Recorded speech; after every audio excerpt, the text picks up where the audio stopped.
So just a few nights ago, we saw the NBA draft lottery. We saw several teams get the projected pick.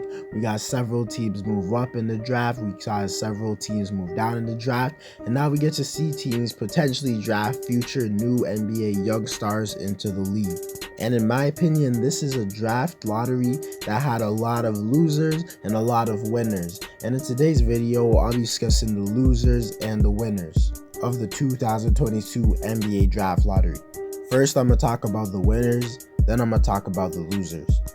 But before we get into the video, I ask you to drop a like on this video as it does help my channel grow.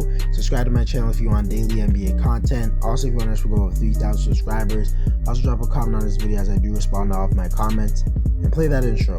Hallelujah, hallelujah, hallelujah, hallelujah, hallelujah.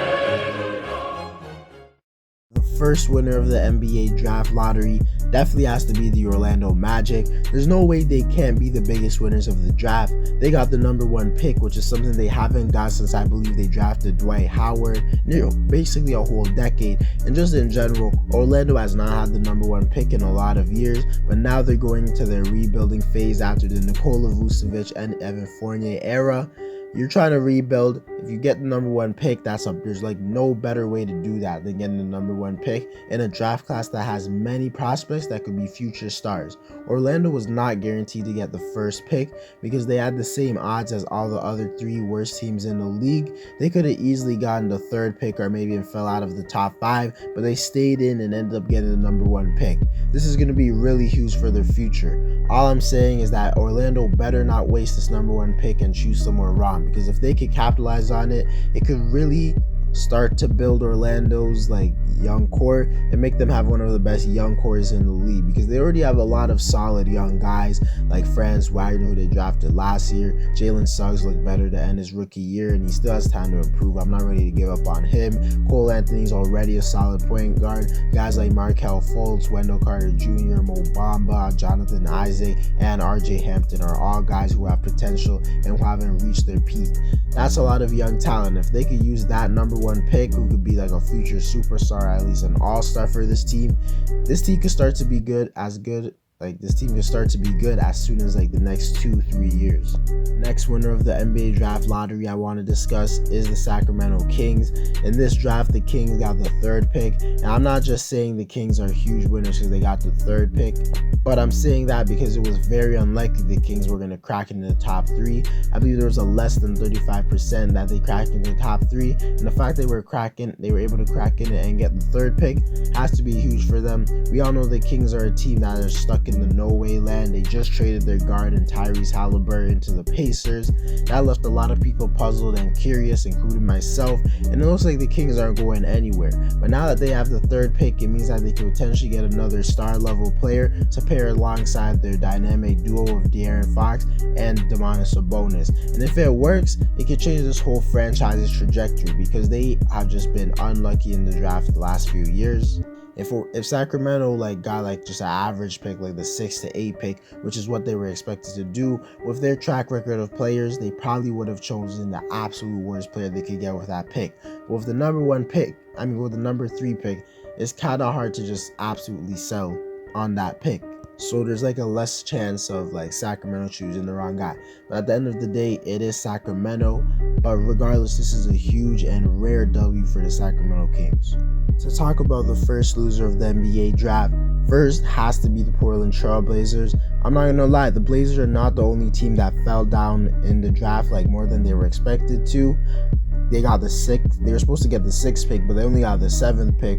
But if we're being honest, this was not good for the Blazers, because they really needed to get lucky in this draft and slide up for a top pick, kind of how Sacramento did. They had a lot at stake, way more than a lot of the other teams that fell down in the draft. We all know they have Damian Lillard, and he as of late has been responding to trade rumors more than he ever has been before.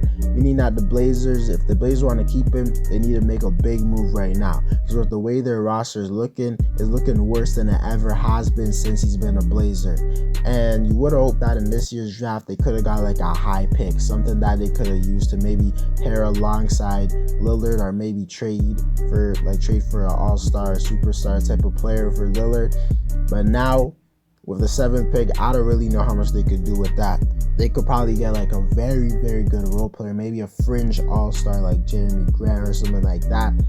But I don't think Lillard should be in Portland that long, because if they could have got like the number 3, number 2 pick, like get really, really lucky, then they could have traded that for a legit star. But the 7th pick, just no. And the fact that they went down is just not good. Teams get lucky all the time in the NBA draft, and if you're the Blazers, you should have been hoping it was you. The next loser I want to discuss is the Los Angeles Lakers. We all know the Lakers missed the playoffs this year. They didn't even make the play-in tournament, meaning they were projected to get a top 10 pick in this year's draft. But since they did that Anthony Davis trade, there were special rules on their first-round pick this year. I believe if the pick had fallen out of the top 10, the Lakers would still have it. But with it falling within the top 10, the Pelicans do have that pick. The pick went to the 8th. The Lakers will not be choosing in this year's draft, and that's obviously something the Lakers could have used right now, because there's so much questions about the roster. They have very little trade assets, and getting like the 10th, the 12th pick could have been huge for them, because maybe they could have traded for like a solid role player, or maybe they could have selected a late lottery pick that could actually help them, kind of like Austin Reeves did. But this isn't a huge L for the Lakers, because it was pretty obvious they were probably going to have to give up the pick. But it just would have been huge if they could have stolen this from the Pelicans. I'm not going to say they're huge losers, but they are kind of losers, because like the odds were not crazy for it to fall out of the top 10. But it's whatever, I guess. I'm a Lakers fan, so it kind of sucks. Anyways, guys, that's it for the video. Let me know whether or not you think these are the losers and winners of the draft. Drop a like on this video on my channel, grow. Subscribe to my channel if you want daily NBA content. Also, if you want to go over 3,000 subscribers. Also, drop a comment in this video. I do respond to all of your comments. And play that intro.